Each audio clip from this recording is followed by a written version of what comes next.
Wanted to make this video before the Game Awards actually airs live on December 12th.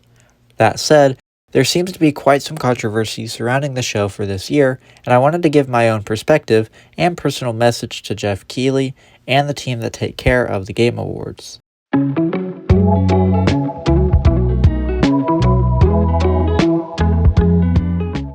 One of the first major issues I've heard being talked about is the fact that the individual voters, being me and you watching the show, don't really have that much of an impact on who wins. In reality, we only impact 10%, while the 90% comes from media outlets. And within recent years, the majority of the media's trust has been lost.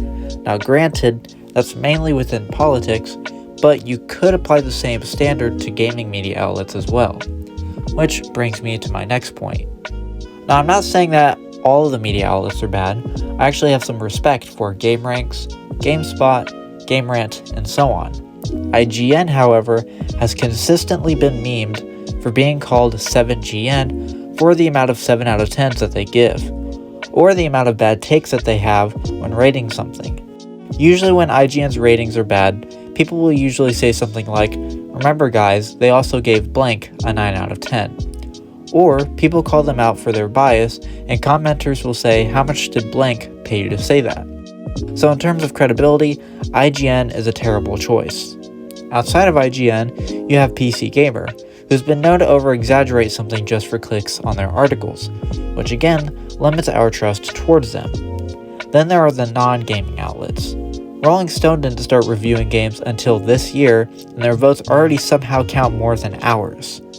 Then there is the LA Times, which, if we're being honest, they don't advertise themselves as being a game reviewer when most of what they talk about is outside of gaming. Plus, I've tried looking it up, and I haven't been able to find anything from LA Times in regards to gaming reviews. So if you don't understand these first two issues of lack of voter impact and using untrusted media outlets for the Game Awards to vote for our favorite games, it creates a separation between players and these businesses. Now, I'm not saying that all of the media outlets are bad. I'm just saying that the ones that they do pick do seem a little questionable sometimes. And for these reasons, people are going to start saying that everything was rigged or that people were paid to vote a certain way.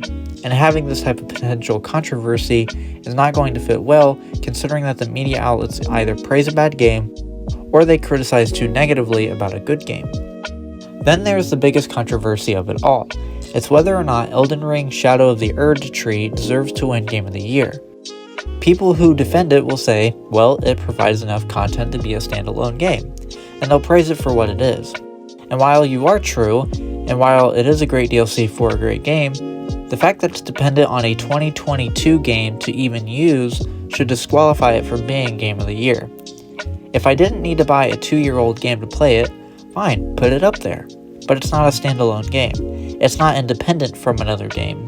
Because of that, it doesn't deserve to win Game of the Year if it's not a standalone game. And if it does win, not many people will trust Geoff or the committee if they don't already. And on top of that, it won't be Game of the Year. It'll be Expansion of the Year instead. But instead, we should create a Best DLC/Game Expansion category, which would solve the issue. Then people will complain, what if there aren't enough great game expansions? Then, well, the answer would be simple. It probably won't be a category for that said year. To make this short and sweet, everyone's been waiting to play GTA 6, and if it doesn't win Most Anticipated, then I think the Game Awards will lose its credibility entirely if it hasn't already. Now, I'm not saying that you can't be excited for the other games on the list, but if we're being honest, everyone's been waiting for this game for I don't know how many years at this point. I'm also going to make this next thing short and sweet, which is that making family-friendly games is Nintendo's bread and butter within the gaming industry. It's what they're known for. But I don't want Nintendo to be the only one to be recognized for this. But I'm also not saying that a nomination for a non-Nintendo game isn't enough recognition, but rather allow more light to shine on the other games. While I do see Nintendo winning this, I would like to see someone else win this category for a change. However, that's the end of today's video. Leave a like if you enjoyed it, and subscribe if you want to see more content on the channel.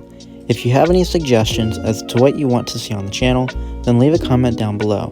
Thank you so much for watching, and I'll see you in the next video.